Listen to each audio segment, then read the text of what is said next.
Tata IPL 2024க்கான 17th season match வந்து கோலாகலமாக நேற்று சென்னையில் வந்து சேப்பாக் ஸ்டேடியத்தில் ஸ்டார்ட் ஆகிச்சு. டாஸ் வந்து போட்டது வந்து லேட்டாக தான் போட்டாங்க. இந்த செலிப்ரேஷன் மூமெண்ட்லாம் வந்து முடிஞ்சு டாஸ் வந்து 7:40க்கு தான் போட்டாங்க. அதுக்கப்புறமா வந்து டாஸ் வின் பண்ண ஆர்சிபி வந்து பேட்டிங்கை சூஸ் பண்ணாங்க.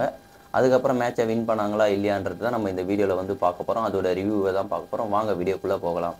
ஹாய் ஹலோ எவ்ரிவன், நான் உங்கள் குணாமூர்த்தி. சிஎஸ்கே வெர்சஸ் ஆர்சிபி மேட்ச் வந்து ஸ்டார்ட் ஆச்சு. ஒரு பக்கம் வந்து கிட்டத்தட்ட ரெக்கார்டை வந்து அதிகமாக வச்சுருக்க சிஎஸ்கே டீம். என்ன ரெக்கார்டு அப்படின்னா 2008 மட்டும்தான் வந்து ஆர்சிபி வந்து சிஎஸ்கேவை சென்னை மண்ணில் வந்து தோக்கடிச்சிருந்தாங்க. அந்த ரெக்கார்டை வந்து அவங்க இப்போது பீட் பண்ணுவாங்களா அப்படின்ட்டு ஆர்சிபி ரசிகர்கள் எல்லாருமே வந்து எதிர்பார்த்துட்டு இருந்தாங்க. பட் ஆனால் அது நடக்கவே இல்லை. நிறையா பேர் மேட்ச் ஸ்டார்ட் ஆகிறதுக்கு முன்னாடி ஸ்டேடியத்துக்கு வெளியெல்லாம் வந்து நிறையா யூடியூப் சேனல்ஸ், நிறையா நியூஸ் சேனல்ஸ், நிறைய எல்லா சேனலுமே வந்து பேட்டி எடுப்பாங்க ரசிகர்களை. அது போன்று பேட்டி எடுத்துகிட்டு இருக்கும்போது வந்து நிறைய பேர் சொன்னாங்க, நாங்கள் தான் இந்த வாட்டி வந்து கப்படிப்போம் அண்ட் தென் வந்து சம்பவம்லாம் செய்ய போகிறோம் அப்படின்லாம் வந்து சொல்லியிருந்தாங்க. அதெல்லாம் வந்து நடக்கவே இல்லை. அந்த சீனுக்கெலாம் இங்கே வேலையே இல்லை. சேப்பாக்கு தான் இது முத்துப்பாண்டியோட கோட்டடா இது அப்படின்லாம் வந்து மேட்ச் முடிஞ்சதுக்கப்புறம் வந்து போட்டிருந்தாங்க. சரி, ஓகே, நம்ம மேட்ச்குள்ளே போவோம். ஓகே, கோலாகலமாக வந்து இந்த செலிப்ரேஷன்லாம் நடந்து முடிஞ்சுது. 6:30 மணிக்கு வந்து இந்த செலிப்ரேஷன் ஸ்டார்ட் பண்ணாங்க. 6:30 மணிலேருந்து 7:30 மணி வரைக்கும் போச்சு. அதுக்கப்புறம் 7:30 மணிக்கு டாஸ் போடுவாங்க நம்ம எதிர்பார்த்துட்டு இருந்தோம். பட் ஆனால் அந்த டாஸ் வந்து தள்ளி போச்சு. ஒரு 10 நிமிஷம் டிலே ஆகி போச்சு. நமக்கு எல்லாருக்குமே தெரிஞ்சிருக்கும், நாளைய மேட்ச் முடியறதுக்கு முன்னாடி நாள் அன்னைக்கே வந்து இந்த ஐபிஎல் கோப்பையோடு வச்சுக்கிட்டு இந்த கேப்டன்ஸ் எல்லாருமே வந்து நிற்க வச்சு ஒரு ஃபோட்டோ ஷூட் எடுப்பாங்க. அந்த ஃபோட்டோ ஷூட்லேயே வந்து தெரிஞ்சிருக்கும் சிஎஸ்கேவோட கேப்டன் யாருன்னு சொல்லிட்டு ருத்ராஜ் கெய்க்வாடை தான் வந்து அங்கே நிற்க வச்சுருந்தாங்க. அதுக்கப்புறம் வந்து அனௌன்ஸ் பண்ணாங்க, ருத்ராஜ் கெய்க்வாட் தான் வந்து இந்த சீசனில் கேப்டனாக இருப்பார், தோனி வந்து லெஃப்ட் ஆகிட்டார் அப்படின்றத வந்து சொல்லியிருப்பாங்க.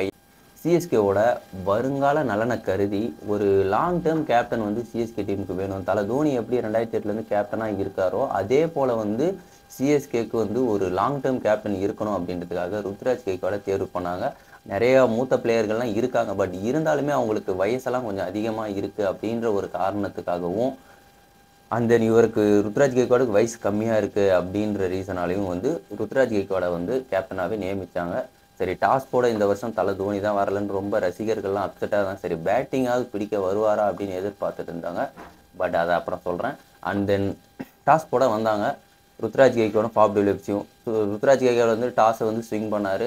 டாஸை வந்து கேட்டது வந்து ஃபாப் டிவிலியர்ஸுக்கு வந்து கேட்டார். அவருக்கு தான் வந்து டாஸ் கிடச்சிது. டாஸ் கிடச்சிட்டு அவங்க வந்து பேட்டிங்கை வந்து சூஸ் பண்ணுறாங்க. சிஎஸ்கே வந்து பேட்டிங் சூஸ் பண்ணிட்டு விராட் கோலியும் வந்து ஃபாப் டிவிலியர்ஸையும் களத்தில் இறங்குறாங்க. ஃபாப் டிவிலியர்ஸ் இறங்குனதும் பொலன்னு பொழந்துக்கிட்டே இருக்காப்புல. கிட்டத்தட்ட 3 ஓவருக்குலாம் வந்து 30 ரன்னை தாண்டி போயிட்டு இருந்தது. சரி, இதுக்கப்புறம் போயிட்டே இருந்தால் வேலைக்கு ஆகாது அப்படின்னு சொல்லிட்டு முஸ்தபிர் ரஹ்மான் வந்து ஒரு 4 நாளைக்கு முன்னாடி ஸ்ட்ரக்சரில் அந்த ஸ்ரீலங்கா வெர்சஸ் பங்களாதேஷ் சீரீஸில் வந்து கிராம்ப் ஆகிடுச்சு, இந்த தசைப்பிடிப்பு காரணமாக வந்து அவரை ஸ்ட்ரக்சரில் தூக்கிட்டு போயிட்டு இருந்தாங்க. தலைவன் மறுநாளே வந்து கிளம்பி இங்கே இந்தியாவுக்கு வந்தாப்புல, சென்னைக்கு வந்து நான் சென்னையில் விளையாடணும் அப்படின்னு சொல்லிட்டு வந்த மேட்ச்லேயே விக்கெட்டை வந்து ஃபாப் டிவிலியர்ஸ் அடிச்சுக்கிட்டே இருந்தாப்புல. அந்த மனுஷன் அடிக்கிட்டே இருக்கவே சரி, ஓகே நம்ம விக்கெட்டை எடுத்தாகணும் அப்படின்ற ஒரு கட்டத்தில் பவுலரை சேஞ்ச் பண்ணதுக்கப்புறம் முஸ்தபிர் ரஹ்மான்கிட்ட கொடுத்து ஒரு விக்கெட்டை எடுத்தாங்க. அதுக்கப்புறம் வந்து அவரோட பவுலிங்கில் வந்து பார்த்திங்கன்னா அடுத்தடுத்த விக்கெட்டுகள் விழுந்துக்கிட்டே இருந்தது. அடுத்தது கிளென் மேக்ஸ்வெல் வந்தாப்புல. கிளென் மேக்ஸ்வெல்லையும் போட்டு தள்ளினார். அதுக்கப்புறம் வந்து ரஜத் பட்டிதாரையும் வந்து விக்கெட்டை எடுத்தார். 3 விக்கெட்டை எடுத்துட்டாரு முஸ்தபிர் ரஹ்மான். அதுக்கப்புறம் வந்து என்னடா இது, ஒரு 60 ரன் 70 ரன்னுக்குலாம் வந்து பார்த்தோன்னா 3 விக்கெட் விழுந்து போச்சு, 4 விக்கெட் விழுந்து போச்சு, அவ்வளோதான் ஆர்சிபியோட கதை அப்படின்னு நம்ம எல்லாருமே வந்து நினச்சிட்டு இருந்தோம். சரி, 120 130 வந்து மொக்கையாக மேட்ச் முடிஞ்சிடும் அப்படின்னு நம்ம நினச்சிட்டு இருந்தோம். பட் ஆனால் அந்த சீனுக்கெல்லாம் இங்கே வேலையே இல்லை அப்படின்னு சொல்லிட்டு தினேஷ் கார்த்திக்கும் அஞ்சுத் ராவத்தும் களத்தில் நின்னாங்க. களத்தில் நின்று பொலன்னு பொழந்தாங்க. யாரை பொழந்தாங்கன்னா தீபக் சகரையும் துஷார் தேஷ்பாண்டேயும் பொலன்னு பொழந்தாங்க. இவங்க டீமில் யாராவது 50 அடிப்பாங்கன்னு பார்த்தா நம்ம டீம் பவுலர்ஸ் வந்து 50 அடிச்சுட்டு போகிறாங்க. துஷார் தேஷ்பாண்டே வந்து 50 ரன்னு கொடுக்குறாரு. 4 ஓவர் போட்டு 50 ரன்னு கொடுக்குறாரு. அதுக்கடுத்து வந்து ஒரு 174 ரன் அடித்து ஒரு 4-5 விக்கெட் விழுது ஆர்சிபியில். இதில் கவனிக்கப்பட வேண்டிய விஷயம் என்னென்னா, தலை தோனி வந்து ஒரு ரன் அவுட் பண்ணியிருப்பார் கீப்பிங்லேருந்து. எப்பயும் போல் அவரோட ஸ்டைலில் அதை அடித்ததுக்கப்புறம் பார்த்த உடனே வந்து பார்த்தோன்னா, இவருக்காடா வயசாகுது அப்படின்னு சொல்கிறீங்க அப்படின்னு கேட்டால் 42 வயசு ஆள் மாதிரியே தெரியல. இவருக்கு வந்து என்னமோ இப்போ தான் 36 வயசு ஆகிற மாதிரி இருக்குது. அந்த அளவுக்கு ஒரு வேகத்தோடு வந்து ரன் அவுட் பண்ணார். அதுக்கப்புறம் 174 ரன் அடித்தா வெற்றி என்ற இலக்கோட வந்து சிஎஸ்கே டீம் வந்து களத்தில் இறங்குனாங்க. இறங்குனதுக்கப்புறம் யார் யார் இறங்குறாங்க அப்படின்னா Ruturaj Gaikwad captain and then Rachin Ravindra இவங்க 2 பேரும் வந்து களத்தில் இறங்குறாங்க. இறங்கினோடனே பொலன்னு பொழக்கிறாரு ரச்சின் ரவீந்திரா. அதுக்கப்புறம் ருத்ராஜ் கெய்க்வாட் வந்து அவுட் ஆகிட்டு போகிறாரு. அதுக்கப்புறம் ரச்சின் ரவீந்திராவும் அடிச்சிட்டு இருக்காங்க. ரச்சின் ரவீந்திரா 15 பால் 37 ரன் அடிச்சுட்டு தான் வந்த வேலை முடிஞ்சுது நான் கிளம்புறேன்னு சொல்லிட்டு அவர் கிளம்பி போயிட்டாரு.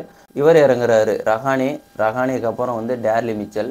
இவங்க ஒரு நல்ல பார்ட்னர்ஷிப் அடிக்கிறாங்க. அடித்து முடித்ததும் ரஹானேவும் அவுட் ஆகிட்டு போயிடுறாரு. அவுட் ஆகிட்டு போனதுக்கப்புறம் அடுத்தது வந்தது சிவம் டூபே அண்ட் தென் ஜடேஜா. இவங்க 2 பேரும் வந்து லாஸ்ட் ஐபிஎல் 2023 ஃபைனலில் இவங்க தான் மேட்சையும் வின் பண்ணி கொடுத்தாங்க. இந்த மேட்சையும் அவங்க தான் வந்து வின் பண்ணி கொடுத்தாங்க. மேட்சை வந்து கடைசி வரைக்கும் கொண்டு போகிறது தான் சிஎஸ்கேவோட ப்ளஸ் பாயிண்ட்டு. எப்பயுமே சரி நம்ம உடனே அடித்து இப்போ 15 ஓவர் இருக்குதுன்னா இப்போ இன்னும் வந்து ஒரு 30 பாலுக்கு வந்து 50 ரன் அடிக்கணும் அப்படின்ற கட்டத்தில் அவங்க வந்து அவ்வளோ சீக்கிரத்தில் வந்து அடிச்சிட மாட்டாங்க. அந்த ஓவர்லேயே இந்த ஓவர்லேயே 2 ஹார்ட் ஹிட்டிங் சிக்ஸஸ்லாம் அடிக்கணும் அப்படின்னு வந்து எதிர்பார்க்க மாட்டாங்க. பால் வருதா நல்ல பாலுக்கு அந்த பாலுக்கு தகுந்த மாதிரி வந்து விளையாடிட்டு போகிறது தான் சிஎஸ்கே டீமோட கேம் பிளானாக இருந்துக்கிட்டு இருக்கு ஒவ்வொரு ஐபிஎல்லையும். மற்ற டீமை விட இப்போ சிஎஸ்கேலாம் வந்து பார்த்தோன்னா இவங்க டீமில் வந்து இருக்கிற பிளேயர்ஸே வந்து பார்த்திங்கன்னா பேட்டிங் பிளேயர்ஸே வந்து பார்த்திங்கன்னா முக்கால்வாசி வந்து ODI player and then test player தான் இருப்பாங்க. Rahane, Daryl Mitchell, Devon Conway, Rachin Ravindra இந்த மாதிரி மொத்தம் 4 பிளேயருமே வந்து இந்த மாதிரியான பிளேயர் தான். அதுக்கடுத்து வந்து மேட்சை வின் பண்ணிட்டாங்க. நம்ம தலை தோனி இறங்குவாங்க அப்படின்னு வந்து பார்த்துட்டு இருந்தேன். தோனி அவர்களெல்லாம் இறங்கவே விட மாட்டோம் அப்படின்னு சொல்லிட்டு ஜடேஜாவும் சிவம் டூபே பார்ட்னர்ஷிப்புமே வந்து இந்த மேட்சை வந்து வின் பண்ணி கொடுக்குறாங்க. சமீர் ரிஸ்வி இறங்குவாங்க அப்படின்னு வந்து நம்ம எதிர்பார்த்துட்டு இருந்தோம். பட் ஆனால் அந்த மனுஷனை இறக்கவே விடலை. எங்கே தோனியே இறங்கலை, அதுக்கப்புறம் எங்கே சமீர் ரிஸ்வி. ஆனால் இந்த வருஷம் வந்து சிஎஸ்கேவோட பேட்டிங் லைனப் வந்து பக்காவாக இருந்துக்கிட்டு இருக்குது. ஏன்னா இன்னும் நிறையா பேர் இருக்காங்க. மோயின் அலி இருக்காங்க, மிச்சல் சென்னர் அவங்களாம் இல்லாதப்பவே வந்து கிட்டத்தட்ட 8 பேர்கிட்ட பேட்டிங் லைனப் வந்து கடப்பாரா பேட்டிங் மாதிரி இருந்துக்கிட்டு இருக்குது. யாருன்னா ருத்ராஜ் கெய்க்வாட், டெவன் கான்வே, ரச்சின் ரவீந்திரா, அஞ்சகே ரஹானே, சிவம் டூபே, டேர்லி மிச்சல், சமீர் ரிஸ்வி, ஜடேஜா, மகேந்திர சிங் தோனி இந்த 8 பேர் வந்து இருந்துட்டுருக்காங்க. இந்த மிச்சல் சாண்டர், மோயின் அலிலாம் இல்லாமலேயே இவங்க இந்த அளவுக்கு கடபார பேட்டிங்கோடு இருக்கிறாங்க. இதுக்கு அடுத்து வர மேட்ச் எல்லாம் எப்படி இருக்க போகுதுன்னு தெரியல. இந்த ஆர்சிபி தோற்றதுக்கு முக்கியமான காரணம் என்ன தெரியுங்களா? முக்கியமான காரணம் என்னென்னா விராட் கோலி வந்து ஓப்பனிங் இறக்குறது. ஓப்பனிங் கிட்டத்தட்ட அவரை இறக்கிருக்கவே கூடாது. ஏன் சொல்கிறேன் அப்படின்னா பாப் டியூப்ளஸையும் ஒரு ரஜத் பட்டிதார் அப்படி இல்லைன்னா இந்த அஞ்சுத் ராவத்தை இறக்கிருக்கலாம். ஏன் சொல்கிறேன்னா அவங்க வந்து கொஞ்சம் நல்லா விளையாடிருப்பாங்க. அதுக்கடுத்து 1 டவுன் வந்து விராட் கோலி இறக்கி விட்டுருக்கலாம். அதுக்கப்புறமா வந்து தினேஷ் கார்த்திக் இறக்கி விட்டு அதுக்கு அடுத்த டவுனில் வந்து மேக்ஸ்வெல் இறக்கி விட்டுருக்கலாம். மேக்ஸ்வெல்லை போய் 1 டவுனில் இறக்கி விட்டு அவர் வந்து பவர் ஹிட்டிங் பேட்ஸ்மேன். அவர் நின்று ஆடுற பேட்ஸ்மேன் கிடையாது. ஓங்கி அடித்தா 1.5 டன் வெயிட்ரா அப்படின்ற மாதிரி அடிக்கிற பேட்ஸ்மேனை கொண்டு போய் நீங்கள் 1 டவுனில் இறக்கி விட்டால் அவர் என்ன பண்ணுவார்? அவர் அடிச்சுட்டு சீக்கிரம் அடிச்சுட்டு நம்ம கிளம்பி போவோம் அப்படின்ட்டு தான் வந்து போகிறார். அந்த பேட்ஸ்மேனை எல்லாத்தையும் 15வது ஓவரில் இறக்கணும்.